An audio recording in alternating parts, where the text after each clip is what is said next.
So here we have the Mitsubishi Eclipse automatic on a 68 plate.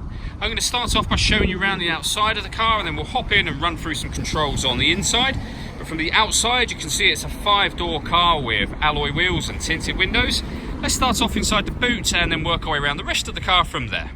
As we approach the boot, you'll see we have reversing sensors, plenty of boot space as well, along with that 60-40 split folding rear seat should you wish to increase that space further.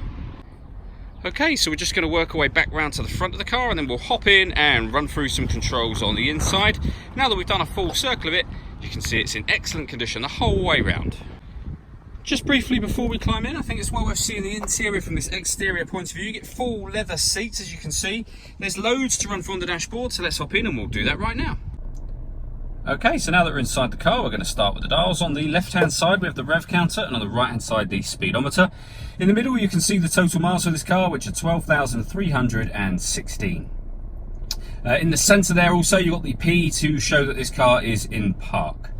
If we back out to the steering wheel, on the left-hand side, we have stereo controls, the ability to answer and end phone calls. We've also got voice activation for the phone, and this button will operate certain features on the parking camera in this car, and I'll come back to that and show you in a moment. On the right-hand side, we have cruise control and speed limiter, and just behind the steering wheel, the minus and plus paddle so that you can change gear manually up and down should you wish to. Over in the centre, we have the touchscreen for the car. So if we go to the home screen, you can see that you can cycle through all of these bits of information for your various different music and what have you. So you can see you've got AM radio there. This car's also got DAB just there and FM next to it. You can stream music wirelessly via Bluetooth audio. You can connect to USB and iPod. So lots of different features, including a 360 parking camera on this car. So you can see we've got a reversing camera just there with guidelines showing you what direction the car is headed in. And on the left hand side, a bird's eye view image of the car. And I mentioned the camera button on the steering wheel. If I give that a push, we have a front facing camera and the bird's eye view, or a front facing camera and the front passenger side wheel. So with all those cameras, it does make it very easy to park this car. Working our way down, we have dual zone climate control, so you can adjust the temperature on either side of the car, the fan speed up, and of course down from here. Once you're happy with those settings, that button turns the air conditioning off in this case, and back on again. Or you can hit auto, and the car will maintain the temperatures you've asked for, which you can hear it doing and see it doing now, by taking control of the fan speed, and you can override that at any time you wish to. Under that, we have a 12-volt charging socket and 2 USB inputs. That button will put the car in eco mode. We have the gear lever for the fully automatic gearbox.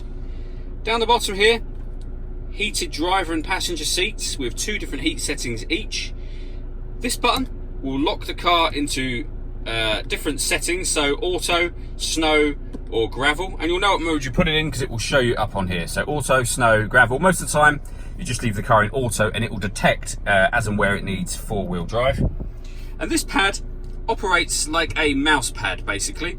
If I were to swipe like this and show you up on the screen, you can see that I'm swiping through the various features up there. And when I find one I want to enter, I just push the mousepad button down and you enter that selection.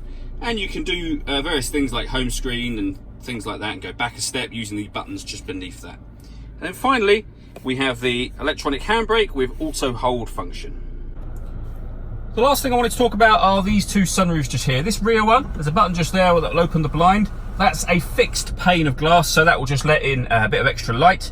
This front one, you can do the same thing and just open up the sun blind if you wish to and leave it at that, or you can open the front section as a sunroof should you wish to. All that leaves me to say is thank you for taking the time to watch this video. If you'd like to come and see the car in person and have a test drive, please feel free to call any of our MJA sites. We'd love to hear from you soon.